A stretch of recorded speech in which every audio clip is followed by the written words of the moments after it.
अभी तो सरकारी सिस्टम का सब हिस्सा एक बन गए हैं 8 फरवरी के बाद है, और उसकी जो बुनियाद है वो फॉर्म 47 है।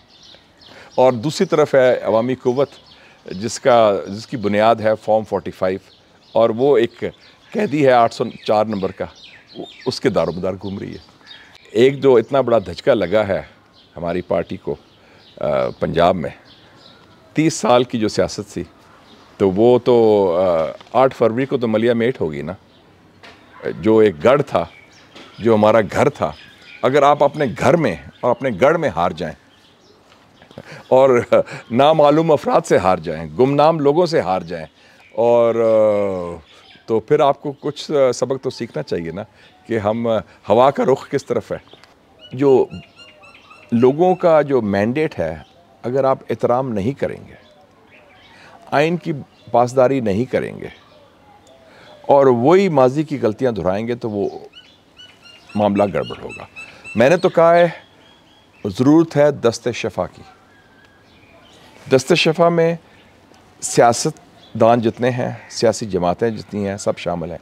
हम एक तरफ तो हम आते ये कहते हैं हम हिंदुस्तान से तजारत करने को तैयार हैं, मोदी से बात करने को तैयार हैं, जिनके बंदों ने आके, रॉ के बंदों ने आके 4 सालों में 20 दफ़ा पाकिस्तान के अंदर बंदे हमारे मारे हैं, दहशत गर्दी की है। दूसरी तरफ हमारे बंदे जाके जर्नैल वो काबल में और जाके टीटीपी से बात भी कर लेते हैं, उनसे मुज़ाकरात करते हैं। तो हम दहशत गर्दों से भी मुज़ाकरात करते हैं। हम वो दो दुश्मन है जो रियासती दहशत गर्दी बनाए, तो अपने लोगों से बात करने में क्या कबाहत है।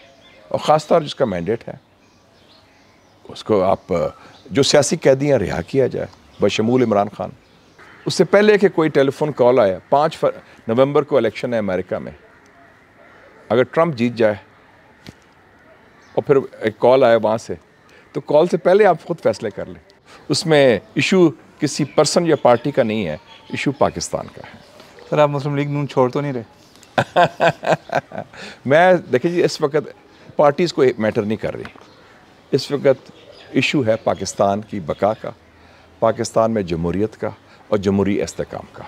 और जितनी भी सियासी जमातें हैं, मैंने बताया ना, वो एक फॉर्म 47 की छतरी तले आ गई हैं सरकारी सिस्टम में, और दूसरी तरफ है। तो इनको हमने पुल का किरदार अदा करना है कि हमने हीलिंग टच देनी है।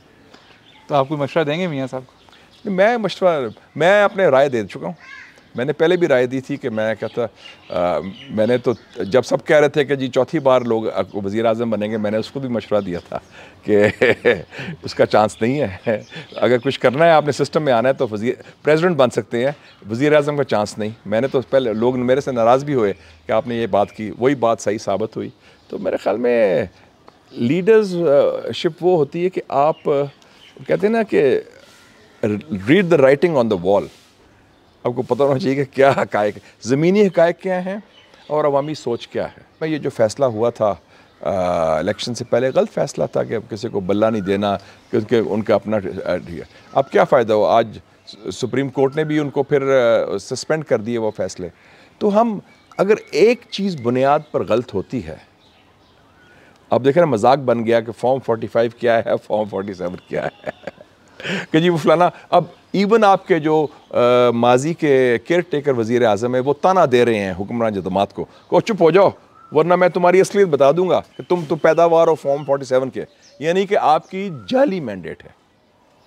तो अगर ये हाल है, तो अगर हमारे अपने लोग जानते हैं असलियत को, तो बाहर के लोग नहीं जानेंगे।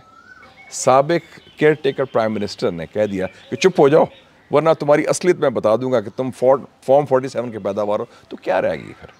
अगर आपकी इज़्ज़त नहीं है और आपको पता है कि आप किस रास्ते से आए हैं, और ये याद रखें, जिस रास्ते से आप आए हैं उसी रास्ते से फिर आप जा भी सकते हैं। वर्ल्ड इकनॉमिक फोरम में कि हमारा जो रेवेन्यू सिस्टम इज़ इन टैटर्स, तबाह हो चुका है, हमारा सिस्टम इज़ इन शैम्बल्स, तबाह हो चुका है। अगर आप अपने कपड़े उतार रहे हैं, कह रहे हैं कि तबाही हो गई है, हमारे करप्शन ये हो रही है, हमारा ये नहीं हो रहा, तो ये बात तो आप कर सकते हैं, ये मैं कर सकता हूँ। हम तो हुकूमत में नहीं है, हम अपना मुशाहिदा दे सकते हैं। लेकिन जो एक बाख्तियार बंदा है, जो वज़ीर आज़म है, अगर वही रोना धोना शुरू कर दे कि जी हम मारे गए, लुटे गए, हमारे पास, तो वो कहेंगे फिर आपके दाने मुक्के हुए हैं, तो आप क्या कर रहे हैं इस कुर्सी में बैठे, आप जाके घर जाएँ फिर।